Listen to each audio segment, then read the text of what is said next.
Hello everyone, welcome back to another episode of Map Talks. Last weekend I was planning things but it didn't pan out, and the rest of the week is just gone woof, so I've forgotten. But I'm back now. Coffee. This is the Circle K cuppa, which you can get at any Circle K, formerly State Oil, in Norway. I think it's just in Norway, which is annoying when you're in Sweden and you're in a Circle K station there and they don't have the same. You just go in, you buy the cup for, I think it's 300 or 400 depending on the size, big cup and smaller cup, and you can have all the coffee you want ever the rest of the year, which is nice. And this is paid down quickly. Now, today I was thinking about the iPhone. I've been using iPhones for the last 5 years, maybe 4 years, a while anyway. And now I used to think that I heard everything about the old iPhones. You can't do this, you can't do that, you're locked into a system. So I kind of, I don't like it. But then I tried it and I figured out this actually works very well, much better than the Android phones of which I had up to then, which were, well, they had their problems. Now they have, of course, also become much better, both software and hardware wise and all that stuff. But it's just depending on what you want in a phone. I want something that it works, stable, it does what it's supposed to do, and it stability and ease of use, and that's what Apple gives you. And I'm not interested in fiddling and making everything looking just that way and just that color, because it's just not my thing. But by all means, there's a lot of great things on the other side as well, just to have that out of the way. Now, the iPhone 10, of which this is, which I'm recording at, so I can't show it to you. The screen, I was thinking about, maybe I had a 6 and then that sort of broke. Well, it got a crack and I didn't get around to fix it, and as I work outside it got wet and it got, just thinking, okay, I could get a new phone. I can get a new iPhone, I could get a 7 or an 8 or I used, But that would be just another iPhone. And then when this came around, I thought, this is a brand new way of thinking. This is Apple's really breaking new ground for themselves. So I thought, you know what? It's stupidly, hideously expensive, but let's just take it on the long run and take very well care of it. And the screen is, because I have big hands, but I didn't want a very big phone. Yes, it's nice with a good big screen now, but just the form factor, it's too big, it's too cumbersome, you have to carry it around and it doesn't fit in your pockets and all that sort of things. And besides, you have to use 2 hands and all that. It just didn't want that. But then this has, the screen real estate is relatively large, and I love that. And it's bright, and it's my first OLED screen, and I'm sure all the Samsung people there are saying, "Oh, we had it for years." And congratulations, it's brilliant, and it's so, the blackness of it, and it gives it sort of a depth. And if you're looking at it, just watching a movie at night, it's almost like you're holding the movie. It's brilliant. And the notch, well, yes, it's there, but it isn't really a big problem. I mean, mostly, it's like my TV. I bought it cheap. It had a hairline crack in the corner, and you notice that hairline crack in about 5 seconds, because most of you focusing on the center of the screen. So it isn't a problem. It isn't an issue. Not for me, anyway. And it's water resistant, and as I work outside, it's I like it. It's good. You don't have to really be all that afraid of it.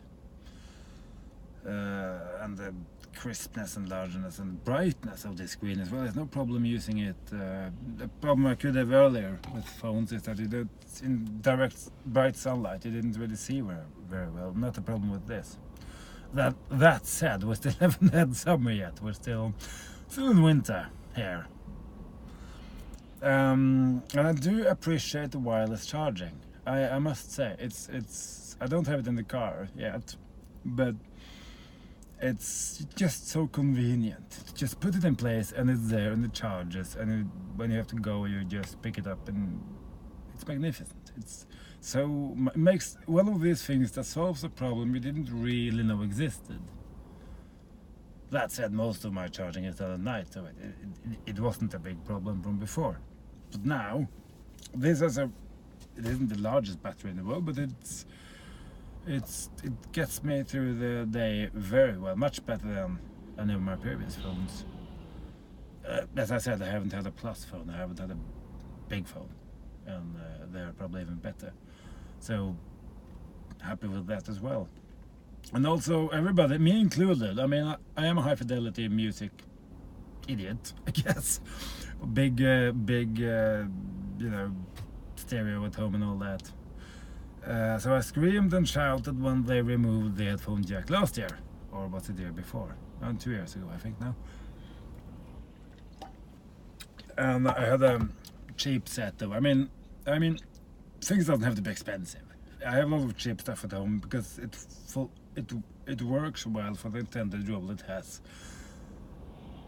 within the limits of my use of it, if that makes sense. I mean, if you're a carpenter, you want your power tools to be heavy duty, and you have to really withstand a lot of abuse and heavy usage. I don't need that because I use it very seldom. So, besides, and if I lose something, it doesn't cost a zillion to replace it. And that's nice. And if whatever it is, if you feel it does its job well and you're happy with it, then that's okay. That's good enough. But then I don't remember exactly why. I think I read about it, but I got intrigued and I always wanted that because I had a set of relatively cheap AirPods, wired, not Apple's, someone else's, that I used, and they worked well. But then I thought, it sounds nice being, with a set of Bluetooth headphones. So I got these Bones & Wilkins P7s. I think it's P7 wireless. They sound great. They're comfortable, and it's just a convenient thing of just putting them on the head and then walking around, kitchen, just leaving the phone or iPad or whatever you're connected to, without worrying about stretching around on wires, which is, it's nice, really nice. So the cordless future is, it's been there for a while. It's now getting more and more so, really. And also the looks of the phone. It looks great. Some people have complained of being slippery to hold. I don't find that. I find it to be very grippy, very nice. And the levels of production, the detailing, the stainless steel. It's a space gray one, by the way. I just remembered, I haven't told you. You can't see it after all. And it looks great. It's a little bit. Maybe it's a bit heavy. I haven't thought about it. I was down at my mom's and she has my old 5S, and I was, it is heavy, comparatively speaking. Then again, the 5S is really, it's a nice small phone, but it's a different phone entirely. So, but of course, it is always protected in this case, and you have your cards and your driver's license and your bank card with you here. So basically, you can take your phone in your case and you can go, and that's all you need. So because you have to protect it, because it's stupidly expensive to replace these things. That's not a plus. That's a big negative, of course, by all means. But coming into price, the other top models from Samsung and LG, and I think also Huawei, the new P10 or whatever it's called, they aren't exactly cheap either. So there's that. And and I am intending to keep on to this one a while. I mean, it's a very good phone. It has a very good camera. So I thought when I got it, I've been talking about starting either a YouTube or a podcast quite a while. I was thinking, well, you know, it has a good camera. I checked around a bit and figured that, yeah, you know, stabilized and all that.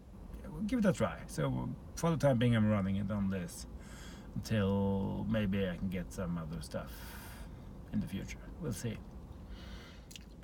Speaking of camera, the camera is great. It's really, I'm not a photographer, but it just looks great. And the stabilization of the two lenses at the front are good. And the tele lens is really nice. As I take a lot of photos in my work just for documentation's sake, it's nice to be able to actually zoom into things. It's not the biggest zoom, but it's there and it's mechanical, so you don't have to distort everything. And really good. And as you can see, video quality isn't exactly bad either. Lights maybe. No, that helps. Maybe this helps. There was a sun outside, but it's now going down. So thus the darkness descends upon us up in the north. Now the final points, 2 points actually, that I've noted down. I've made an investment today in my channel to make the production values maybe a little bit better, but a little bit more consistent. I've bought something as advanced as post-it notes, so to make notes and just put there so I can actually read from them. I started this, I thought, well, you know, it's just halfway for fun, and I just finished 3 years of studying, so yeah, I know my study techniques, I can remember things. But, well, having things noted down isn't really very bad either. It's a very good idea.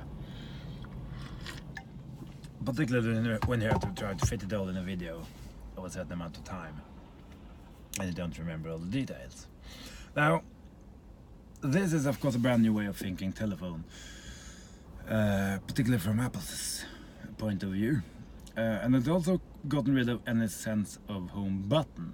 I mean, the Android still has the digital version of the physical old home back buttons and all that in the bottom, which takes up space.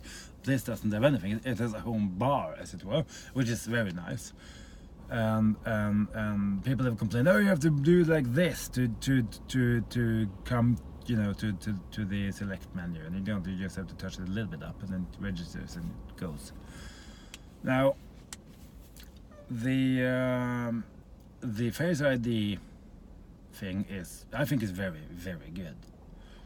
Maybe it isn't quite as quick as the old fingerprint reader was. No, and it doesn't take you straight to home screen. No, that's true. You have to swipe up to get there, but it isn't always you want to go direct to home screen.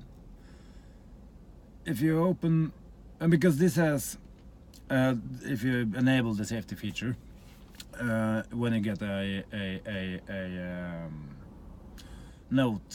notification, it just says notification from Twitter, for instance, or Facebook or whatever, and it doesn't say anything else until you actually it registers you looking at it physically, and then it unlocks and tells you what it is. You know, no SMS from whatnot. You know, and maybe you then just, if it's something special, if you want to go home, you go home. If you just want to have a quick glance at, okay, what was that? And then, okay, right, finished. Or maybe, oh yeah, right, I have to answer that now. Go in, tap directly in from there. So I don't find the swipe up to go to the main screen. It's a problem, really. And other convenience features, we've already mentioned Bluetooth, which isn't exactly a new thing, and the wireless charging, which is new, for Apple's sake. We have, because it registers your face and it plots something like 30,000 points or whatever it is, it's a lot anyway. And as I say, I work outside, so I have my hard hat on, and when it's cold, maybe have a balaclava or something, you know. And it still works. The only way it doesn't work is when it's sideways. I don't know why that is, but that's just how it is. But when the alarm goes off in the morning, and you pick your phone up, you know, and it registers your eyes, and it just dims the sound automatically. Same thing with an incoming call, and that's solving a problem you didn't know existed in the first place. But it's very addictive. It's very, oh, that's nice. It's a bit like Spotify or any other kind of thing that just makes life easier. Wireless payments and stuff, you know. You didn't think it was a problem, but once you get used to it, it's very convenient having it. Now let's see what else I've written down. So, yeah, well, water resistant. Yeah, I think we covered most of the points now. So, thank you for watching, and do leave a comment, what's good, what's not good, or whatever you want really, and please do like, and if you want to see more of this, or want to see more of what's coming, do subscribe. Thanks, bye.